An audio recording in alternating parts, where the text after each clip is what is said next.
Bienvenue à tous. Aujourd'hui, on braque les projecteurs sur un jeu qui sent bon le cinéma et le beurre salé, Popcorn, édité par Yellow. On va plonger ensemble dans ce jeu de gestion de salle en se basant sur notre article publié récemment. Tout à fait.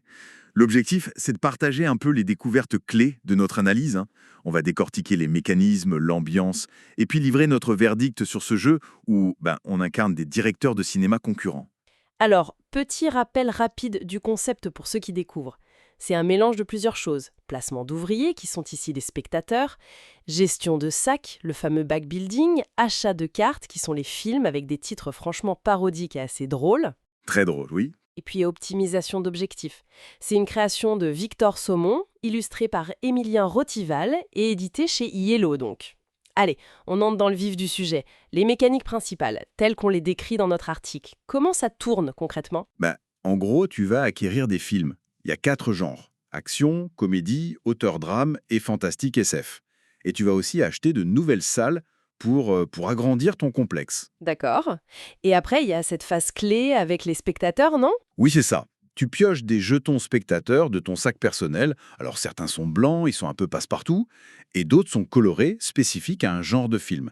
Et le but, c'est de les placer judicieusement dans tes salles où tu projettes un film. Et une fois placés, ils activent des actions, c'est ça? Il y a les actions des sièges et celles du film lui-même. En ajouter, augmenter l'affluence pour le tour suivant, ce genre de choses. Faut bien coordonner. Oui, parce qu'un siège ou un film d'une certaine couleur demande un spectateur de la même couleur, si j'ai bien suivi. C'est ça.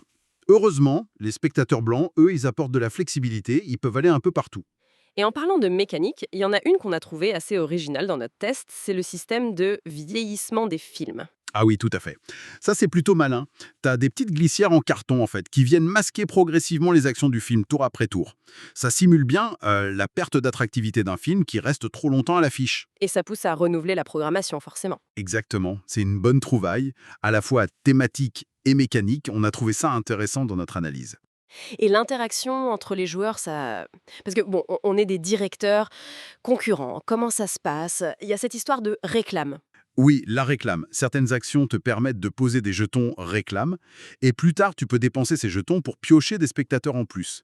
Et le truc, c'est que si la réserve commune de spectateurs est vide, tu peux aller piocher directement dans le sac d'un adversaire. Ah oui, d'accord. Ça peut un peu piquer, comme on dit. Ça peut, oui. Même si, pour être honnête, dans nos parties pour l'article, on a trouvé que l'impact de ce vol, il était peut-être un peu limité. C'est plus une menace latente, non? C'est possible, oui. Ça dépend peut-être des joueurs autour de la table, de la tension qu'il y a. Mais c'est vrai que c'est pas forcément le cœur de l'interaction. Si on résume un peu les points forts, qu'est-ce qui ressortait de notre article? Clairement, l'immersion thématique, elle est réussie. Ah oui, ça, on est d'accord. Le matériel est de qualité, les illustrations des affiches, avec les parodies comme Batman, la marraine, c'est plein de clins d'œil, c'est vraiment sympa. Oui, l'humour est très présent, ça fonctionne bien. Et puis cette mécanique des glissières dont on parlait, c'est original. Oui, Et le jeu est relativement fluide aussi. Avec les actions simultanées, ça évite trop d'attentes. Mais, car il y a un mais, oui, il y a un mais. on a aussi relevé des points faibles dans notre analyse. Effectivement, le point principal qui nous a un peu chagriné, c'est la forte présence du hasard, en fait. Omniprésent même, on pourrait dire. Oui, Entre les films qui sortent à l'achat, les salles disponibles, la pioche de tes propres spectateurs dans ton sac et même les objectifs secrets de fin de partie. Hmm. Ça fait beaucoup d'aléatoires.